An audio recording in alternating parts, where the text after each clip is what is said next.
Railway अभ्यर्थियों के बंद का यातायात पर आंशिक प्रभाव, प्रदर्शनकारियों द्वारा धरना प्रदर्शन का आयोजन। मुख्यमंत्री नीतीश कुमार ने सड़क और पुल निर्माण कार्य को ससमय पूरा करने का दिया आदेश। प्रदेश में कोरोना संक्रमण में कमी का सिलसिला जारी, राज्य भर में 1034 नए संक्रमितों की हुई पुष्टि। और सर्द पछुआ हवा के कारण प्रदेश में शीतलहर की स्थिति, जनजीवन प्रभावित।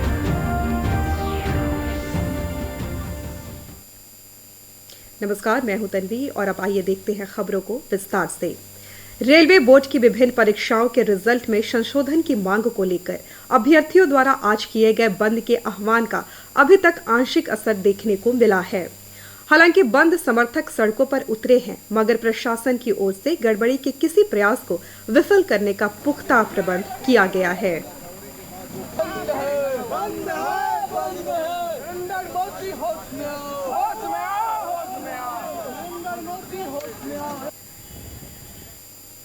राजधानी पटना के विभिन्न स्थानों पर सुरक्षा के कड़े प्रबंध किए गए हैं।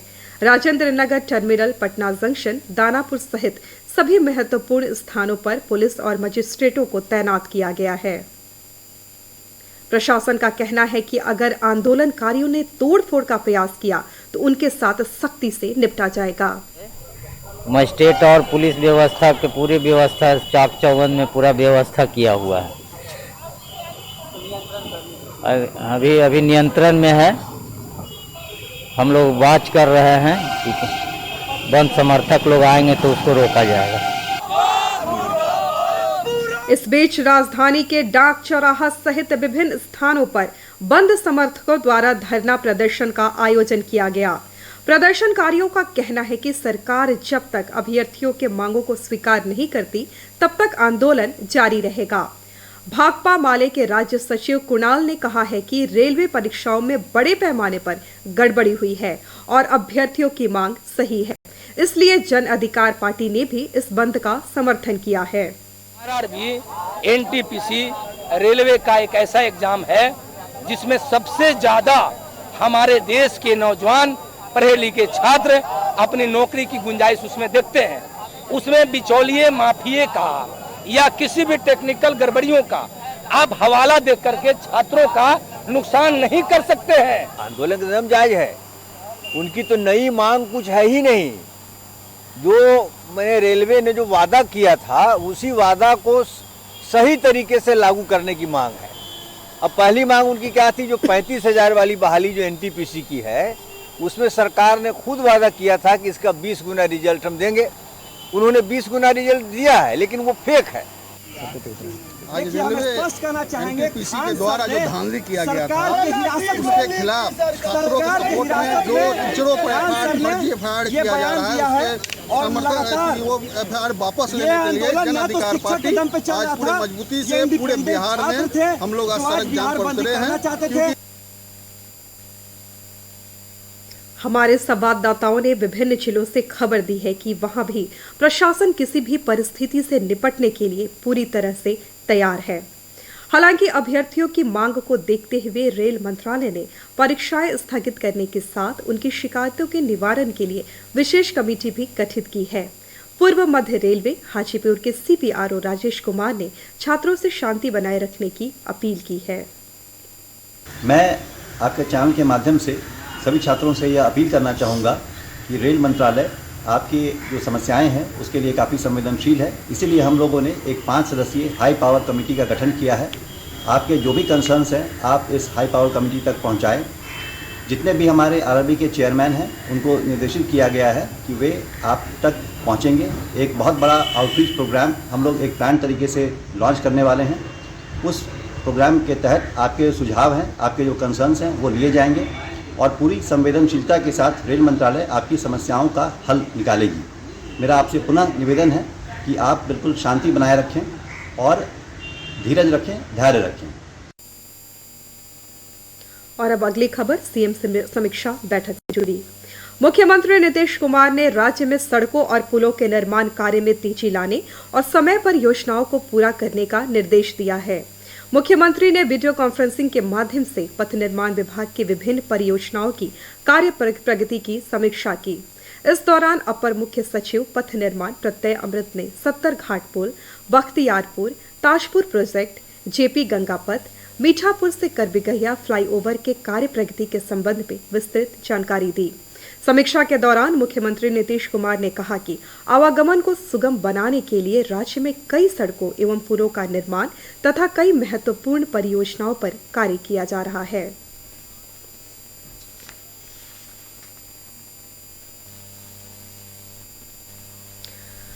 प्रदेश में कोरोना संक्रमण में कमी का सिलसिला जारी है। पिछले 24 घंटों के दौरान प्रदेश भर में 1034 नए संक्रमितों की पुष्टि हुई है। इनमें से सबसे अधिक 134 नए मरीज पटना में मिले हैं। स्वस्थ होने की दर बढ़कर 97.25% हो गई है। इस समय सक्रिय मरीजों की संख्या 10,300 से अधिक है। इस बीच राजधानी पटना में कोरोना व्यवहार के अनुपालन के लिए मास्क चेकिंग अभियान चलाया गया है। हेलो, अभी तक हमने 12 लोगों का बिना मास्क के पकड़ा है, जिन्हें मास्क फाइन करके उन लोगों को छोड़ दिया गया है। 2 लोगों का माफ कर दिया गया है। हिदायत कर रहा है कि ओमिक्रॉन कोरोना के चलते भैया बीमारी बढ़ रही है, इसलिए मास्क पहनना एकदम अनिवार्य है, इसलिए फाइन काटा जा रहा है। और आइए बढ़ते हैं अगली खबर की तरफ। देश के पहाड़ी राज्यों से आ रही सर्द पछुआ हवा के कारण बिहार में शीतलहर की स्थिति बनी हुई है। कड़ाके की ठंड के कारण जनजीवन प्रभावित हुआ है। राजधानी पटना के अलावा गया, नालंदा, नवादा, शेखपुरा, बेगूसराय, जहानाबाद सहित 1 दर्जन जिलों में कोल्ड डे की स्थिति बनी हुई है। मौसम विभाग ने येलो अलर्ट जारी किया है। मौसम विभाग ने कहा है कि अगले 5 दिनों तक वर्षा की कोई संभावना नहीं है। इस बुलेटिन का सीधा प्रसारण आप हमारे YouTube channel DD news Bihar पर देख सकते हैं। इसके अलावा ट्विटर और फेसबुक पेज पर भी ताजा तरीन समाचार और सूचनाएं उपलब्ध हैं। हमारे YouTube चैनल तक पहुंचने के लिए अपने मोबाइल से स्क्रीन पर दिखाए जा रहे QR कोड को स्कैन करें और DD बिहार से प्रसारित होने वाले समाचार देखें। देश भर में चल रहे आजादी के अमृत महोत्सव के माध्यम से हम उन महान हस्तियों को याद कर रहे हैं जिन्होंने देश की आजादी में अपना अहम योगदान दिया है। इसी कड़ी में पेश है स्वतंत्रता सेनानी लाला लाजपत राय की कहानी।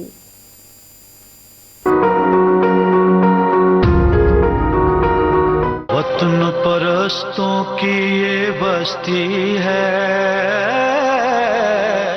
आज की कड़ी में हम पंजाब केसरी और भारत के स्वतंत्रता आंदोलन के सबसे बड़े नेताओं में से एक लाला लाजपत राय को याद कर रहे हैं, जिनका जन्म 28 जनवरी 1865 को पंजाब के लुधियाना जिले में हुआ था। सर कटाते हैं, जान देते हैं,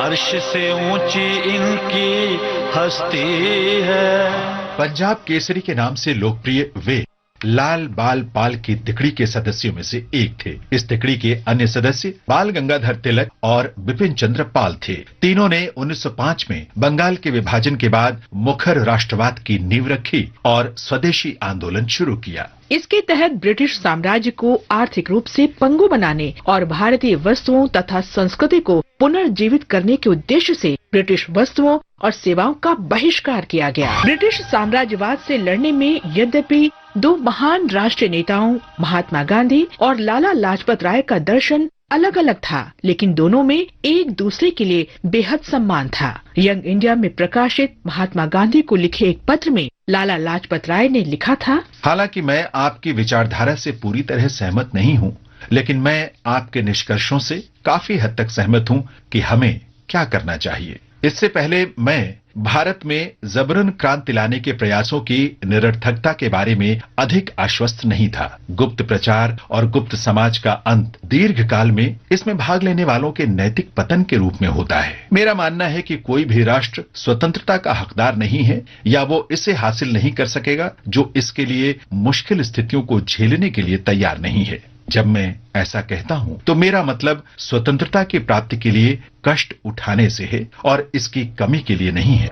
18 नवंबर 1928 को लाला लाजपत राय की मृत्यु से महात्मा गांधी बहुत व्यथित थे। नवंबर 1928 के यंग इंडिया संस्करण में उन्होंने लिखा, लाला जी जैसे लोग तब तक नहीं मर सकते जब तक भारतीय आकाश में सूरज चमकता है। लाला जी का मतलब एक संस्था है। युवावस्था से ही उन्होंने अपने देश की सेवा को धर्म बना लिया। उनका राष्ट्रवाद अंतर्राष्ट्रीय था, इसलिए यूरोपीय दिमाग पर उनकी पकड़ थी। यूरोप और अमेरिका में बड़ी संख्या में उनके मित्र थे। वे लाला जी से प्यार करते थे क्योंकि वे उन्हें समझते थे। एक भी जन आंदोलन के बारे में सोचना असंभव है जिसमें लाला जी नहीं पाए गए। सेवा के प्रति उनका प्रेम अतुलनीय था। उन्होंने शैक्षणिक संस्थानों की स्थापना की। उन्होंने वंचित वर्गों से मित्रता की। गरीबी जहां कहीं भी पाई उस ओर ध्यान दिया। वे अपने विचारों की अभिव्यक्ति में निडर थे। उनका जीवन एक खुली किताब थी। उनकी अत्यधिक स्पष्टता अक्सर उनके दोस्तों को शर्मिंदा करती थी और उनके आलोचकों को भ्रमित करती थी, लेकिन वे अपूरणीय थे। इस महान देशभक्त को हमारा नमन।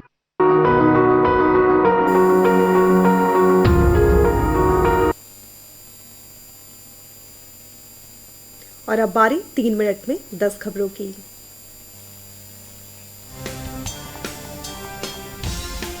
राष्ट्रीय कैडेट कोर की ओर से आज प्रधानमंत्री रैली का आयोजन किया गया। कैडेटों द्वारा सलामी दी गई और एक भारत श्रेष्ठ भारत पर झांकियां भी प्रस्तुत की गई।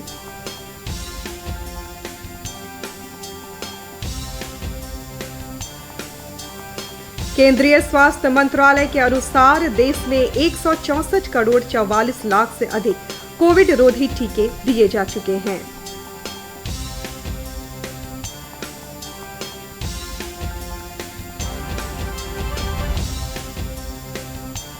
स्वास्थ्य मंत्रालय ने कहा है कि अब 15 वर्ष से ऊपर के बच्चों को भी कोविड रोधी टीके दिए जा सकते हैं।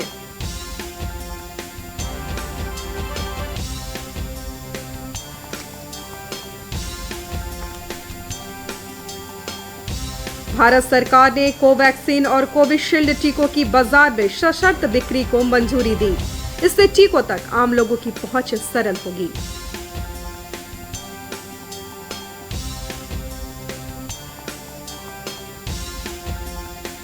गया में कोरोना रोधी टीकाकरण में तेजी लाने के लिए टीका लो इनाम जीतो अभियान के तहत 3 पुरस्कृत।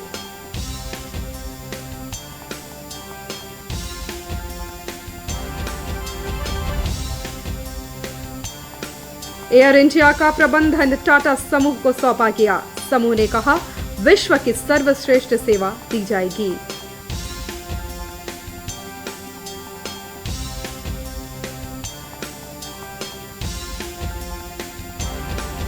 बिहार बोर्ड ने इंटर के सेंटर परीक्षा में शामिल होने वाले सभी परीक्षार्थियों का मुख्य परीक्षा के लिए प्रवेश पत्र किया जारी।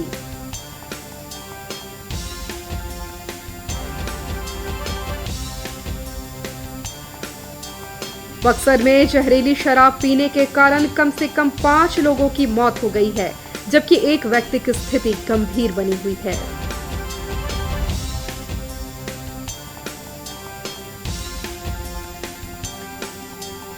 गोपालगंज में बाढ़ नियंत्रण कार्य का अब तक भुगतान नहीं होने से नाराज संवेदकों ने किया प्रदर्शन।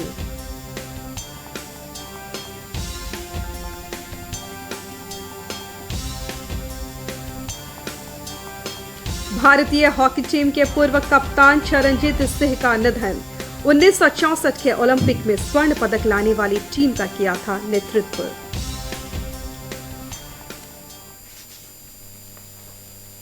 आइए अंत में नजर डालते हैं मुख्य समाचार पर एक बार फिर।